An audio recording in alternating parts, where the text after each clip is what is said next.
Assalamualaikum warahmatullahi wabarakatuh. Innal hamdalillah nahmaduhu wa nasta'inuhu wa nastahdihi wa nastaghfiruh wa nu'minu bihi wa natawakkalu alayhi wa na'udzu billahi min shururi anfusina wa min sayyiati a'malina. Man yahdihillahu fala mudilla lahu wa man yudlil fala hadiya lahu. ونشهد أن لا إله إلا الله وحده لا شريك له ونشهد أن سيدنا محمدا عبده ورسوله اللهم صل وسلم وبارك على محمد وعلى آله وأصحابه ومن دعا بدعوته ومن استنى بسنته إلى يوم الدين أما بعد. Bersyukur kita kehadrat Allah terus diberi taufik untuk memakmurkan bulan Ramadan, memakmurkan masjid Allah dan juga memakmurkan kita Allah, memakmurkan sunnah Nabi SAW.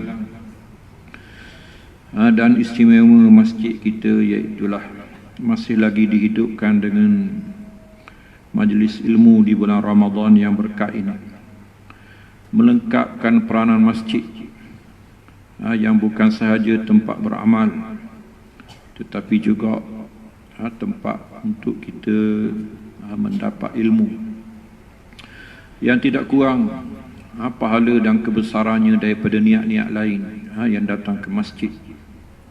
Hadis-hadis banyak menyebut tentang kelebihan orang yang man yaghdu ila masjidin ila baitin min buyutillah liyata'allama al-ilma aw yu'allima bihi an-nas. Orang yang berpagian ataupun berpetang ke masjid untuk belajar ataupun mengajar, maka dia berpahala jihad, berpahala ribat, dan semoga pahalanya kepada pengasas surau ataupun masjid kita inilah, dan insya-Allah dikembangkan lagi, diberkatkan Allah. Kita telah masuk kepada malam yang ketiga bertarawih. Tidak lupa kita kepada apa yang menjadi sandaran kepada sembahyang tarawih ini. Berdasarkan hadis Nabi SAW, man qama ramadhana imanan wa ihtisaba ghufira lahu ma taqaddama min dhanbi.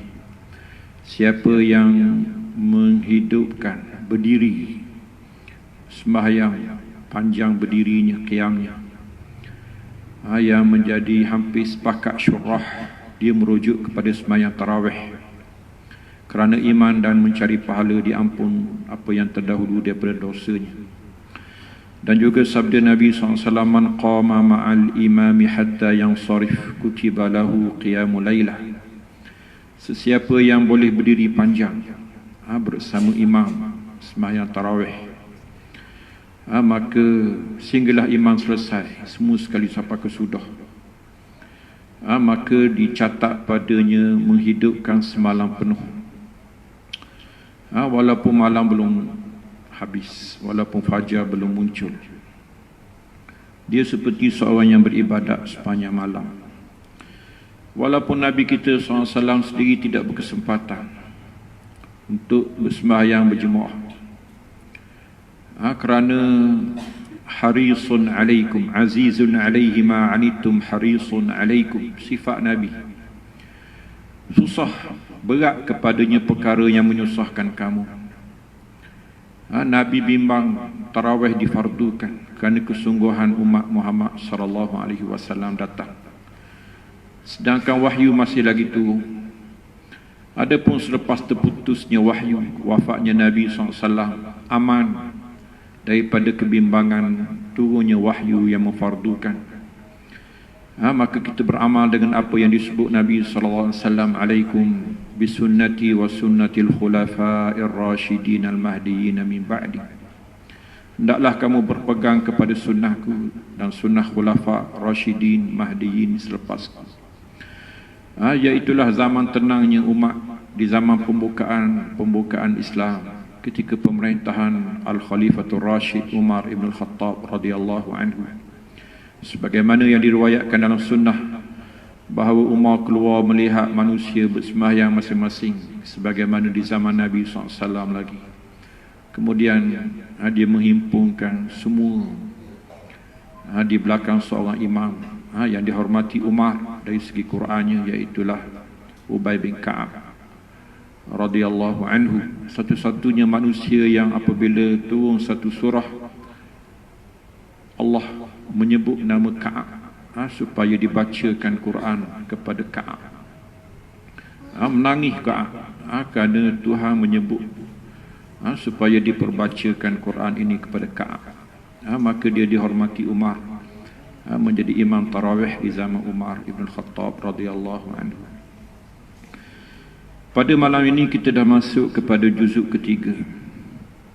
Atau imam kita mulakan dengan tilkar rusulu faddalna ba'dahum ala ba'd. Sepatutnya kita selain daripada memperbetulkan tajwid, memperbetulkan makharijul huruf, maka tidak sepatutnya kita mengabaikan perkara yang lebih penting, iaitulah hidayatul Quran, hudan linnas. Maka setiap juzuk ada hidayat, ada petunjuk-petunjuknya. Mewah apa yang dibaca oleh imam kita tadi dengan petunjuk-petunjuknya. Apabila Allah Subhanahu wa taala membayangkan kepada kita hari kiamat, min qabli an ya'tiya yawmun la bay'un fihi wala khullatun wala syafa'ah, hari yang tidak ada jual beli, tidak ada perdagangan di sana untuk kita berjual beli, wala khullah, dan tidak ada sahabat rapat yang boleh membantu, wala syafa'ah, dan tidak ada orang tengah yang boleh beri bantuan dan sokongan. Maka kita teringat di bulan Ramadan ini apabila Nabi SAW menyebut ikra'ul Quran, fa innahu ya'ti yawmal qiyamati syafi'an li ashabihi. Bacalah Quran kerana dia datang pada hari kiamat kelak memberi syafaat kepada pemilik-pemiliknya. Jadi hadis ini walaupun masyhur, tetapi sebenarnya sangat memberi rangsangan kepada kita untuk baca Quran. Nabi yang paling tahu apa yang sepatutnya istimewa untuk kita baca, yang perlu diberi keutamaan. Nabi sendiri kata ikra'ul Quran. Nabi yang sayang kepada kita minta kita baca Quran. Kemudian dalam banyak-banyak alasan kenapa kita perlu baca Quran, Nabi kata fa innahu ya'ti yaumal qiyamati syafi'ah, kerana dia pada hari kiamat kelak dia datang. Quran ni barang hidup, di dunia pun dia hidup, dan di akhirat pun dia hidup. Dia akan datang sebagai sesuatu yang hidup. Bahkan dia paling hidup sekali. Kita ketika manusia sesak nafas, tak apa nak hidup dah. Hari yang dalam ayat kita ni sebut tiada jual beli, tiada urusan, tiada kehidupan, wala khullah, tak ada sahabat dekat rapat yang kita bertenang di muka dunia apabila susah, wala syafa'ah, dan tak ada saluran yang boleh memberi bantuan kepada kita, tidak ada peguam yang boleh membantu dan memenangkan kita. Tiba-tiba dalam banyak-banyak temang kita di muka dunia semuanya lari. Yauma yafirrul mar'u min akhihi wa ummihi wa abihi wa sahibatihi wa bani likulli imri'in minhum yawma idzin sya'nun yughni. Hari yang setiap orang sibuk dengan urusan sendirian. Tidak ada mak ayah, tidak ada suami isteri, tidak ada anak pinak. Hari itu terbukti bahawa Quran adalah teman setia. Dia tidak meninggalkan kita pada hari semua teman-teman meninggalkannya. Dia akan datang bukan sebagai penjual pembeli, bukan sebagai teman rapat. Bahkan dia datang sebagai syafi', sebagai peguam kepada kita mempertahankan. Dia mempertahankan siapa? Syafi'an li ashabi, kepada ashab, kepada kawannya. Sebab itulah berdasarkan hadis ini, ulama kita menyebut baca Quran ini sehingga kita jadi ashabul Quran, teman Quran. Maksudnya tak boleh baca sikit-sikit, tak boleh baca sekali-sekali. Dia kena baca sama-sama. Dia kena baca pagi petang, siang malam, sebagaimana yang disifatkan kepada ahli Quran. Sebab itulah dalam Quran apabila menyebut ahli Quran, dia menyebut fi'il mudhari', innal ladzina yatluna kitaballahi, orang yang baca kitab Allah secara berterusan, pagi petang siang malam, untuk menjadi ashab, teman Quran. Quran mengiktiraf kita sebagai teman. Dalam juzuk ke-3 yang dibaca oleh tuan imam kita ini, kita bertemu dengan ayat kursi, dan seterusnya ayat wilayah, Allah waliyul ladzina aman. Dan apa yang saya nak sentuh sedikitnya pada malam ini, iaitulah tentang satu kisah wilayah, kisah keramat. Ramadan ini ialah bulan keramat kepada umat Muhammad sallallahu alaihi wasallam. Keramat di medan Badar, ashabu Badrin semuanya wali-wali belaka, 313 orang. Bahkan sebelum daripada ayat tilkar rusulu, ada kisah Talut dan Jalut, yang mana Nabi kita sallallahu alaihi wasallam selalu memperumpamakan tentera Badar seperti tentera Talut yang membuka Baitul Maqdis. Kam min fi'atin qalilatin ghalabat fi'atan katsiratan biiznillah. Berapa banyak kumpulan kecil mengalahkan kumpulan besar dengan izin Tuhan. Di medan Badar Tuhan menyebut walaqad nasarakumullahu bi badrin wa antum azillah. Tuhan memberi menang kepada kamu di medan Badar, sedangkan kamu lemah. Tuhan menyebut Allah waliyul ladzina aman, Allah wali yang memenangkan orang-orang yang beriman dan menaungi mereka. Kebetulannya ayat 209 ada kisah wali di kalangan umat terdahulu. Tuhan menyebut au kalladzi marra ala qaryatin wa hiya khawiyatun ala urushiha qala anna yuhyi hadhihi Allahu ba'da mautiha.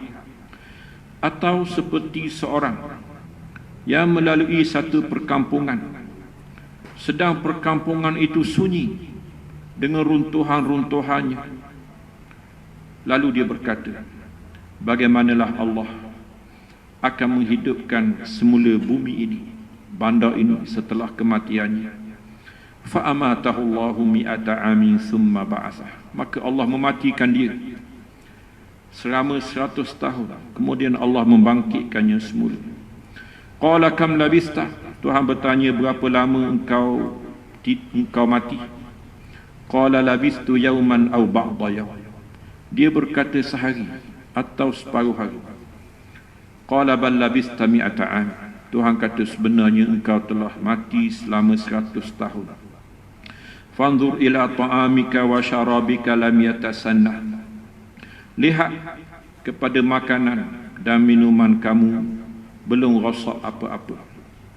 Wanzur ila himarika wa linaj'alaka ayatan linnas. Lihat kepada keldai kamu pula, supaya kami jadikan engkau sebagai tanda kebesaran Allah kepada umat manusia. Wanzur ila al-'idhami kaifa nunshizuha thumma naksuha lahma. Dan lihat pula kepada tulang-tulang himar ini, bagaimana Tuhan menghimpunnya semula, kemudian memakaikan tulang itu dengan daging, dan menjadi himar yang hidup. falamma tabayyana lahu qala a'lamu anna Allah ala kulli syai'in qadir. Apabila ternyata kepadanya kuasa Tuhan, maka dia berkata, aku mengetahui bahawa Allah di atas segala sesuatu maha berkuasa. Ayat ini sengaja didatangkan Allah sebagai bukti bahawa kebangkitan bukanlah sesuatu yang jauh daripada Allah Subhanahu wa taala. Hari yang kita tunggu, menunggu dan menerima segala pembalasan baik di muka dunia tidaklah jauh. Bahkan Tuhan boleh bawa sebahagian daripada fenomena hari akhirat itu di muka dunia kepada sesebahagian walinya. Ayat ini dikatakan menceritakan kisah seorang wali di kalangan Bani Israel, namanya Uzair. Katanya dia adalah antara 4 orang yang menghafal kitab Taurat selepas Nabi Musa alaihissalam, selepas Yusha bin Nun, selepas Nabi Isa alaihissalam. Dia datang selepasnya, selepas Nabi Isa, iaitulah Uzair, penghafal kitab Taurat di Al-Masjidul Aqsa. Kita tahu apa yang terjadi di bumi Aqsa, terutamanya laknat Tuhan setelah mereka membunuh nabi-nabi terakhir di Baitul Maqdis, Nabi Zakaria, Nabi Yahya, dan akhirnya mereka berusaha untuk membunuh Nabi Isa alaihissalam. Maka ini kemuncak layanan paling buruk Bani Israel kepada perutusan Nabi yang dihantar kepada mereka. Maka keputusan paling buruk juga Tuhan tentukan kepada mereka, iaitulah bumi Baitul Maqdis dihancur leburkan. Tuhan hantar kepada mereka tentera Bukhtunussar yang disebut dalam surah Bani Israel, surah Al-Isra. Falamma jaa wa'du ulahuma ba'athna 'alaihim 'ibadan lana uli ba'sin syadidin fajasu khilal ad-diyar. Apabila Tuhan menentukan tibanya janji buruk pertama Tuhan, maka Tuhan hantar bala tentera yang masuk ke ceruk kampung dan menghancur leburkan kota Baitul Maqdis. Ulama menafsirkannya sebagai satu bala tentera yang datang daripada utara Baitul Maqdis, iaitulah daripada daerah Iraq, namanya Bukhtunussar, menghancur leburkan seluruh bandar Filastin, meruntuhkan Al-Masjidul Aqsa. Saksi kepada peristiwa ini seorang penghafal kitab Taurat di Al-Masjidul Aqsa. Tuhan mengekalkan dia sebagai saksi kepada peristiwa besar ini, ketika mana seluruh Palestin, Masjidul Aqsa dihancur leburkan. Penduduknya sebahagiannya dibunuh, sebahagiannya ditawan, dan sebahagian yang lain pula berkeliaran, lari, bertempar keluar daripada Masjid Aqsa. Dikatakan bahawa Uzair melihat peristiwa ini. Inilah yang disebut dalam ayat kita ini, aw kalladzi marra ala qaryah, atau seorang lelaki yang lalu di satu perkampungan, iaitulah Al-Masjidul Aqsa, Baitul Maqdis, wa hiya khawiyatun, Masjid Aqsa yang diketahui berkurung-kurung, satu perbandaran lama yang tidak pernah sunyi, tiba-tiba hancur lebur, padang jarak, padang terkuku. Khawiyatun ala urushiha, semua bangunan-bangunan tinggi, atap-atap yang megah selama ini menunjukkan hebatnya pembangunan yang berlaku di lembah Jordan, pembangunan tamadun lama dahulu, semuanya runtuh. Qala anna yuhyi hadhihi Allahu ba'da mautiha. Dia berkata, bagaimanalah Tuhan mahu menghidupkan semula bandar ini setelah ianya mati. Fa'amatahullah, Tuhan matikan dia. Dia sendiri itu mati, tertidur dia 100 tahun. Kemudian Tuhan bangkitkan dia. Tuhan tanya, berapa lama engkau tidur? Dia kata, sehari. Tapi nak kata sehari tak juga. Sebabnya dia mati pagi, dan Tuhan bangkitkan dia petang, dan jatuh petari. Mula-mula nak kata sehari, tapi tari tadi tak jatuh lagi, dia kata. Jadi dia kata separuh hari. Qala bal labista mi'ata am. Tuhan kata tidak. Sebenarnya kau dah tidur selama 100 tahun. Kau dimatikan selama 100 tahun. Fanzur ila ta'amika wa syarabika lam yatasanna. Tuhan tunjuk di hadapannya dua kuasa Tuhan yang sangat berbeza. Pertamanya makanannya. Makanannya molek ada lagi. Kitab Israel macam-macam sebutlah. Ada kata anggur, ada kata buah ting, ada kata roti dengan kuah-kuah. Minuman dia molek-molek ada lagi. 100 tahun tak jejah apa-apa. Kita sahur kayak gitu pun basi dah. Beli pasar-pasar tadi. Lam yatasanna. Belum disentuh apa-apa, belum rosak. Wanzur ila himarika. Tapi tengok satu lagi, himar. Himar hancur lebu, tanah, tak nampak benda satu. Repuk segala tulang belulang. Walinaj'alaka ayatan linnas. Dan engkau sendiri itu akan jadi petanda kepada manusia. Dalam kitab tafsir disebut, walaupun daripada sumber Israeliat, katanya dia balik kampung dia,